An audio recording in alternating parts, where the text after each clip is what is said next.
నాగ్ అశ్విన్ దర్శకత్వంలో ప్రభాస్ హీరోగా తెరకెక్కుతున్న చిత్రం కల్కి.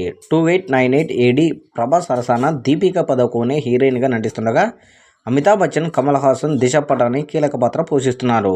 జూన్ 27న ప్రపంచవ్యాప్తంగా ఈ సినిమా ప్రేక్షకుల ముందుకు రానుండగా ఒకవైపు పోస్ట్ ప్రొడక్షన్ పనులు నడిపిస్తూనే మరోవైపు ప్రమోషన్లలో కూడా పెద్ద ఎత్తున చేస్తున్నారు. ఇక తాజాగా ఈ cinema pre release date final అయినట్లు తెలుస్తుంది. హైదరాబాద్లోని రామోజీ ఫిలిం సిటీలో ప్రీ రిలీజ్ ఈవెంట్ను ఘనంగా నిర్వహించేందుకు ఏర్పాట్లు చేస్తున్నారు. టీ టౌన్లో టాక్ మే 22న ఈ మెగా ఈవెంట్ జరగనుండగా ఇందుకు సంబంధించిన త్వరలోనే అఫీషియల్ అనౌన్స్మెంట్ రానుందని సమాచారం. బిగ్ బి అమితాబ్ బచ్చన్ అశ్వత్థామగా నటిస్తుండగా లోక్ నాయకుడు కమల్ హాసన్ ప్రతి నాయకుడిగా పాత్రను పోషిస్తున్నారు. వైజయంతి మూవీస్ బ్యానర్పై భారీ బడ్జెట్తో సినిమాను నిర్మిస్తున్నారు. అశ్విని దత్ మైథలాజికల్ కథతో సైన్స్ ఫిక్షన్ నేపథ్యంలో ఇండియన్ ఫ్యూచరిస్టిక్ మూవీగా రూపొందుతోంది.